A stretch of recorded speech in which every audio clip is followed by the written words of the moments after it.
What's interesting is that biologic evolution really crawls in comparison to Moore's law. Moore's law, where we double the speed of transistors every 18 months, starting with a very limited toolbox of materials, just simple chains of amino acids being folded up, small incremental improvements that required millenniums to occur. In our brains and nerves, extremely slow chemical switching, nowhere near the speed of electrical or light. Somehow, this organism, the human, has undergone the fractal expansion for pattern recognition, logical analysis, perception, all while this poor head has to swim in an emotional chemical soup. The computers that I knew 30 years ago at the Stanford Artificial Intelligence Center lived in air-conditioned rooms with removable floors so that we could literally take out the bugs. These computers that took up buildings now exist on our desks, our phones, our pockets, and as you're about to see, now have become part of our bodies. Okay, so basically what I have here is I've got 2 electrodes, and I'm going to put them on the strongest muscles in your forearm. If you were a patient, say, and you didn't have your limb from here down, I would use your flexor and extensor muscles. This one here will be placed on your extensor muscle, and this will be on your flexor muscle. And when you fire these muscles, basically what you're going to do is pull your hand back, and that's going to fire your extensor.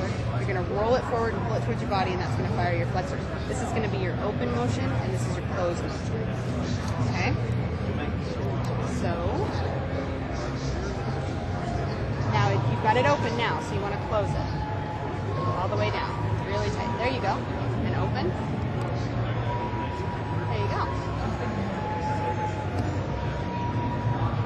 So, again, if you're missing your forearm, these are the sites that we would rest these electrodes against your skin, and then you could operate your terminal device.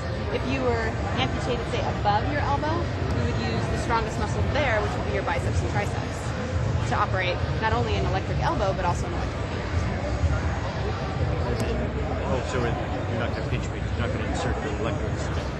There's no insertion whatsoever, even on patients. There's no insertion. So it's all resting. In fact, these electrodes here are resting right against my skin right there. You can see that's my extensor, and then that's my flexor right there. So when I go fire those muscles just like you were, it translates into motion in the hands. So 2 muscles controlling not only supination and pronation, but also open and close. Wow. So you take it off at night then? Pardon me? You take it off at night? I do take it off at night. Yeah, it's kind of like wearing shoes. You know, I get home at night, and after I've done all my things, because I approach life from a 2-handed place. So I can do everything without a prosthesis, but you know, in the evening doing dishes, after dinner, hanging with my kids, those kinds of things. I just do everything 2-handed, and then when I go to bed, I take off my arms. How do you feel space? How do I feel space? Yeah. So I just went I'm a pediatrician in my spare time. So I have 5-year-olds, and some of they're knocking things over, and just because they've gone through a little growth spurt, they just don't know that their arms have gotten a little longer. So, well, for me, it's if I wear a watch, I'll get myself in the middle of the night. Well, it's an extension of me. It's a part of me. I don't really even think of myself as a person without both of my hands.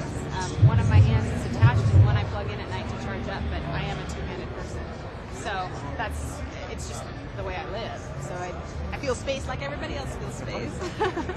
And with your children, how old are your children? 7 and 8. I have boys. And so sometimes children and their friends can be a little unusual there. So how is there a ritual that you go through in terms of teaching, introducing it to them? Absolutely, yeah. In fact, in my past life, I was a former high school teacher before I got involved in prosthetics.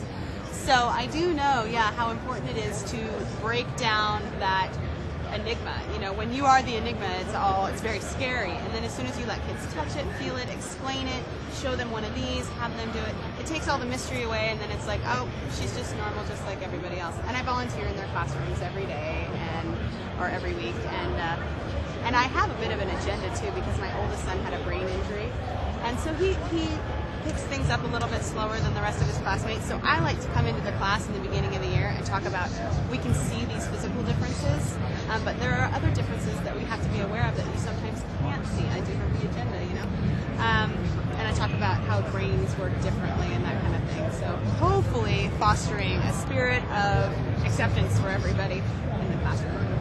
Well, what about the rate at which humans evolve is so much more slow. We've got these silly single proteins that were Right. single dimensional. Well, we've got new materials all the time. Is this version 1.0, 2.0? Well, I'm pretty high tech right now, but there's a future in this. Individual digit articulation is on the horizon. Also, speaking wirelessly, neurologically to a prosthesis, rather than training muscles to do what you want the hand to do, you actually think open from the old existing neural pathways that were there, and it opens. So for me, I have to kind of flex my muscles, but for the future, and it's actually happening right now. Just not for everybody yet, kind of in test phase. But the future is just thinking it does it. If I had some of my patients I wanted to head your way, what company do you work for? Well, I'm a consultant for